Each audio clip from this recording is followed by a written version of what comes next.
Hello everyone! In this video, I will be going over an indie video game that deals with themes of war, humanity, love, hatred, and conquest. That, of course, is the beloved Cave Story, originally released as a free platform adventure in the year of 2004. Coming from humble beginnings, this game is regarded as a landmark in indie video game history, with each aspect of the game being worked on by a single developer for 5 years. In regards to this video, I will be analyzing how the world building of Cave Story contributes to its overarching story, and how this connection aids in its commentary on the human condition. But first, how would one define world building in the setting of a video game, and why is it important? Under normal circumstances, the main objective of most platformer video games is for it to be enjoyed for its unique game mechanics and the actual gameplay. How does world building fit into creating an effective gaming experience? In short, it is imperative for modern video games to have an interesting world for the player to traverse, especially a game like Cave Story. World building includes many elements of what the player experiences, including the gradual expansion of what land can be explored, the land itself and what it signifies, and the music that accompanies the player throughout the game. How a few of these elements combine and whether they coalesce with what the game is trying to communicate is all part of world building. Does not end there, as the characters that inhabit the world we explore with our silent protagonist and the choices they make influence the world and change it, bringing forth the notion of consequence towards one's actions, while simultaneously falling under the veil of building and expanding the world dynamically. World building is not the background that the game utilizes, it is the game. It's what makes the game.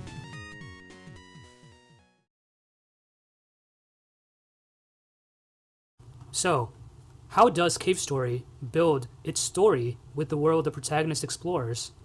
We must quickly summarize what the story itself tries to tell its players in order to understand how it does this. It begins with a king, Balos, and Balos' sister, Jenka. Balos and Jenka were powerful sorcerers who used their power for the good of mankind, making them popular among the masses. The king, filled with jealousy, decided to capture and torture Balos brutally to stymie Balos' influence to overcome his own. This gruesome act enraged Balos as he let his magical powers loose and reduced the king to ashes, along with his entire family. Jenka eventually stopped Balos' chaos, but she could not neutralize her own brother, so she exiled him into an island. During his time on the island, Balos created the Demon Crown, an item that granted its wearer immense physical powers and control over Jenka's daughter Misery and another recurring character, Balrog. The Demon Crown had many wearers, who only seeked to use its powers for destruction, leading to the humans on the surface to retaliate by sending robots to the island to retrieve the dangerous weapon no matter what. We start our adventure with a robot named Quote, the silent protagonist, sent to the island with many other robots who had the sole purpose of massacring a civilization known as the Mimiga in order to retrieve the weapon. The Mimiga, cute bunny-like creatures, now encompass a rural village after the robots' massacre. They fought off the robots by consuming a red flower that provided them with immense strength, but also made them lose control of themselves. After all robots were neutralized, the Mimiga swore to never consume the cursed flowers again. However, an unknown entity and the current possessor of the Demon Crown, known as the Doctor, had different plans. The Doctor was once a human who entered the island with a team of scientists, having the objective of analyzing the island's inhabitants and studying the dangerous weapon hidden within the island. The Doctor inadvertently decided to use the Demon Crown for his own selfish reason to take over the world, and planned to study the effects of the red flower on the Mimiga in order to gain tremendous physical powers himself. He aimed to accomplish his goals with the help of Misery and Balrog, and held many Mimiga captive and enslaved them to study the red flower to make his own version. The protagonist, with the help of Jenka, the Mimiga, another robot named Curly, and other scientists who accompanied the Doctor, would be able to defeat the Doctor and put a stop to Balos' madness in the true ending of the game, destroying Balos once and for all.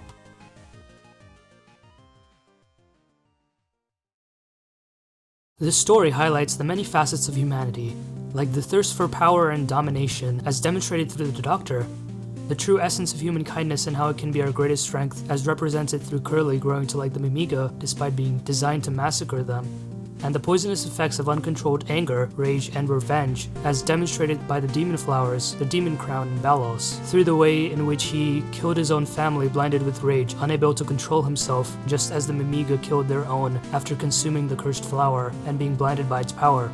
A greater level of power always came at a price of losing oneself, and such is the case with all the antagonists that were established within this game.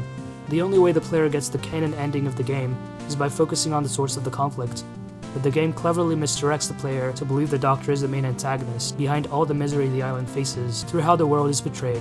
While all of this builds up the story's conflict, at the same time, the protagonist of the story builds in character as, quote, becomes more human with every emotional choice he makes in regards to saving Mimiga, people, or other robots like Curly, contrasting with the poisonous feelings of rage and anger with kindness and compassion. Games in the 21st century have a greater tendency to focus on world building, to build characters, relate to the human condition, and slowly reveal the story without directly telling the audience, all of which is demonstrated in Cave Story, but why and how does it connect with what we just learned?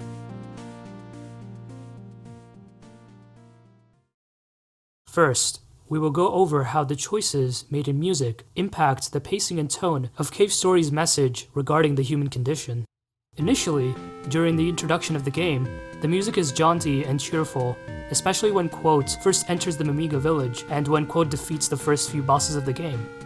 During the first Mimiga boss fight, Igor, a Mimiga brainwashed by the Doctor and a Mimiga who ate the red flower, was killed by, quote.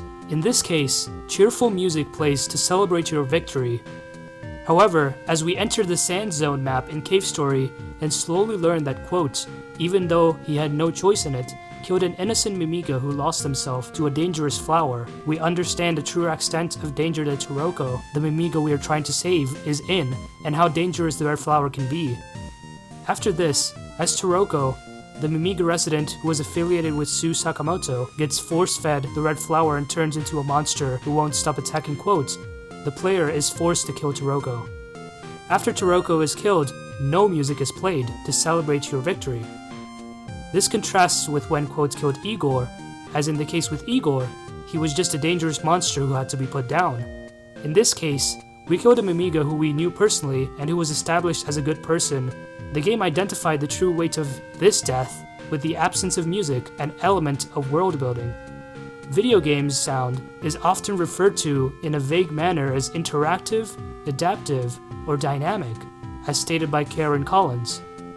As used in this manner, the contrasting choices in music is evidently purposeful in pushing towards not only increasing the stakes of the conflict, but also revealing the true nature of war itself and how destructive it is to the point where innocent civilians like Toroko, not affiliated with the Doctor, Balos, or the instigation of the conflict, are unfairly massacred due to how destructive the red flower made her, essentially being treated as collateral for the Doctor's greater goals to be achieved. Another example of music being used to communicate perseverance through grief or sadness is during the climactic instance of the game where Quote has the option to save Curly. In the normal ending, or during most players' first playthrough, Quote would not have the tow rope item needed to save Curly, meaning that Curly would die in this scenario, dying to save Quote from drowning after the massive core boss fight. However, no matter what the player does in this scenario, the music in the next big segment of the game remains the same as before, jaunty and upbeat. Why is this? Why would the music not be a lingering sad tune when Curly Brace, a close friend to Quote and one of the only surviving robots, dies? The answer is simple. It attempts to communicate the human condition of perseverance and determination. No matter what happens, the protagonist and the player know that the Doctor needs to be stopped, no matter what. After the stakes have been established at this point, it makes sense for the music to be uplifting because it describes the attitude of Quote towards the bigger conflict at hand. No matter the difficulty, he must stop the Doctor, and that is communicated through the jarring change in music during the normal ending. His work is not done. He must keep going and moving forward to make sure that Curly's death was not in vain.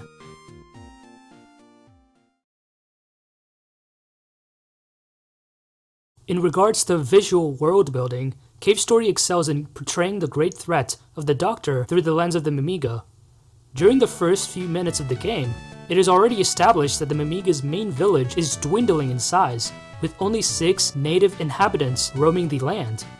There are cultural aspects of their way of life, with their vow to stay away from the red or demon flowers, and the reverence of a seemingly brave Mimiga Arthur who fended off the red demon.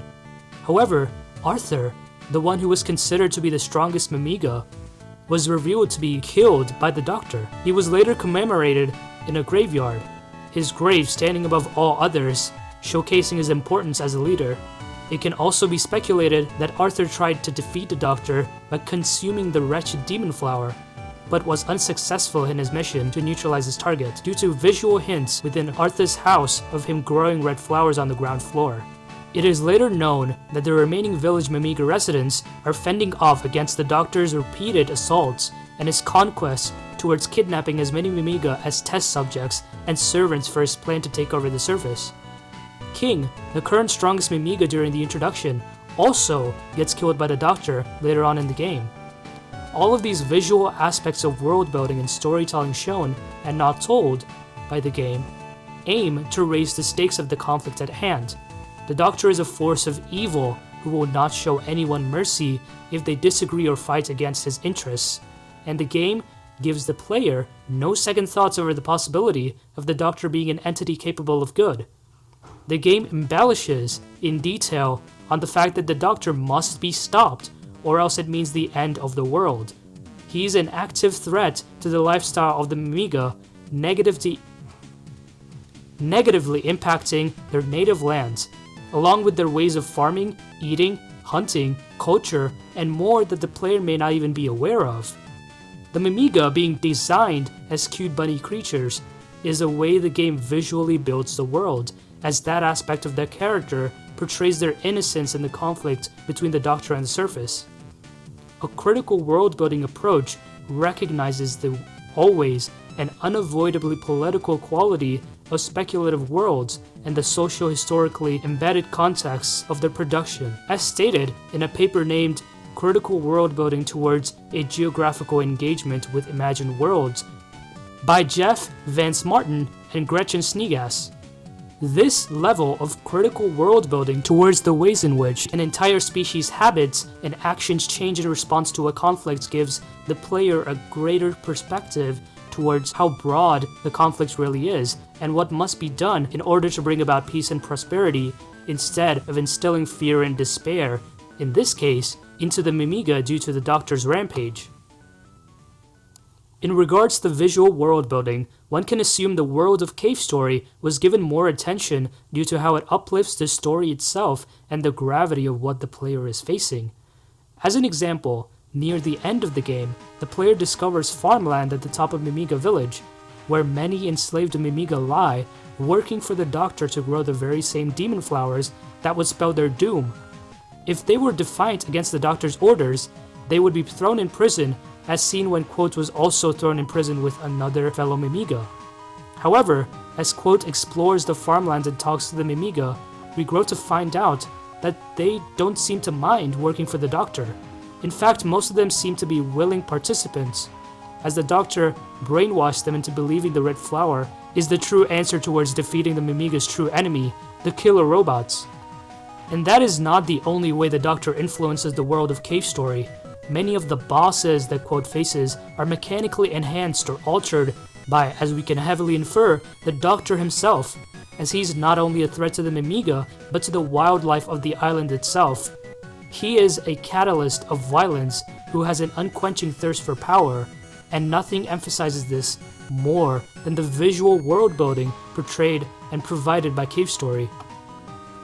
The approach, outside in, described as a way in which games tackle writing a story within a game, in Susanna Wallach's Lore Exposition and Video Games research paper, states, in this approach, the writer first creates the world. It is often very in-depth, including detailed geography, languages, ethnic groups, biosphere, and other elements. After that, the writer populates the world with specific characters and their story. Creating a fictional world is a personal process, and so it depends on the writer to what extent the world is developed. While Cave Story is not extremely detailed with its world building, as the King of the Surface is barely mentioned as the one who set Balos off into his rampage, it is certainly the reason why the conflict seems so much larger, alive, and detrimental to the world that surrounds the player. It enhances the themes of the game, supporting the idea of courage and kindness amongst ourselves, and denying the idea of thirsting for absolute power and control over others and conflict in general.